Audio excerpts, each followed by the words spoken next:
Eddie, I just wanted to ask you, you seem endlessly passionate. You uncaffeinated, which I think is amazing. How do you keep that wonder and that awe and that excitement and that enthusiasm when it comes to teaching? Because as we all know, it's a particularly challenging profession. But what do you do to help keep yourself curious and engaged in your wonderful work? Yeah, I think there's a couple of different pieces to that. I take that back. There's many different pieces, but there are the two that come to the front of my mind. The first one is, something which I don't think is particular to mathematics, but for me, it's really important. I referenced my old teachers, Mr. Brown and Mr. Best, before. And for me, one of the things that they taught me was that the thing that will keep you going and the thing that will keep you excited, it's the people who you get to work with. And I think about my colleagues, my fellow teachers, people like you. I think about the kids. You get to walk into the classroom and you just see these faces and you think to yourself, these are people of infinite value and they are precious and they've been entrusted to me. And what an awesome and terrifying responsibility to take on, but also what an exciting the opportunity. I often think, I do a lot of work beforehand, and this is going to sound, I bet this is going to sound ridiculous to a lot of people, but I've been teaching for 15 years now, which is not like, there's obviously hundreds and thousands of people who have way more experience than me, but also it's definitely long enough that I know my stuff, I know what I'm doing, but I will still, especially when I've got a concept that I either have not taught for a while or that it's relatively new to me, I actually, my form of lesson preparation my go-to is I pick up a pen and I write, and I will write word for word, what's going on in my head and the ways that I want to craft language to make a clear explanation to the students in front of me.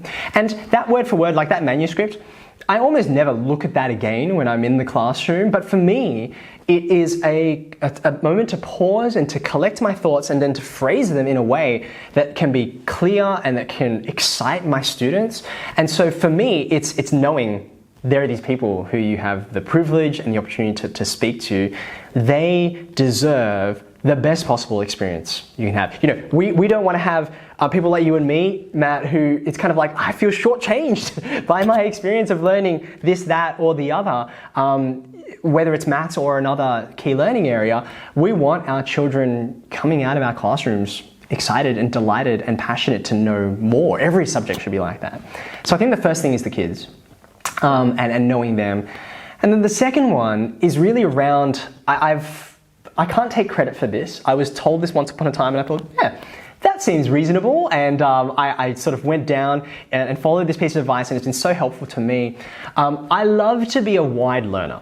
So I'm a bit of a podcast junkie, I read a lot, and for me, having the opportunity to learn things that often don't have any, people would probably look at my podcast subscription list and say, struggling to see the professional connections here, right? But for me, being broadly, broadly read, I remember reading this book called Range by David Epstein, subtitle, Why Generalists Triumph in a World of Specialization. And it's talking about the importance of breadth. It gives an example of, say, like Roger Federer, who, one of the greatest tennis players of all time, I'm sure some people would say the greatest.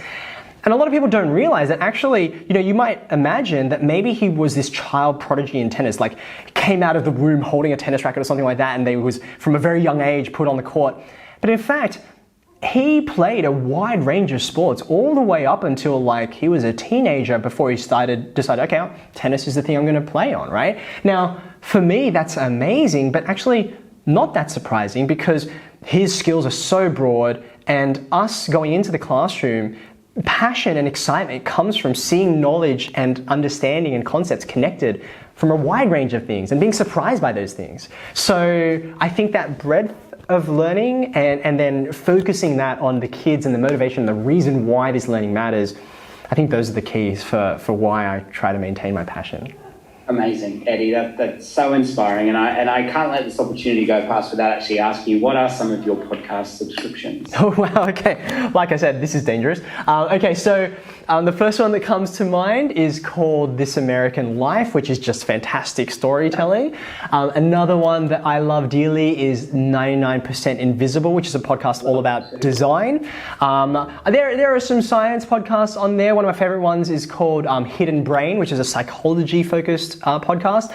And then there's a whole raft of other ones like, I mentioned This American Life, which sort of birthed this sister company called Serial, and they have a bunch of podcasts. And like I find like horror movies and crime thrillers, I find them terrifying to watch if they're movies, but I find them intensely interesting to listen to. So things like that, they're just off the top of my head, but there's a long list on there.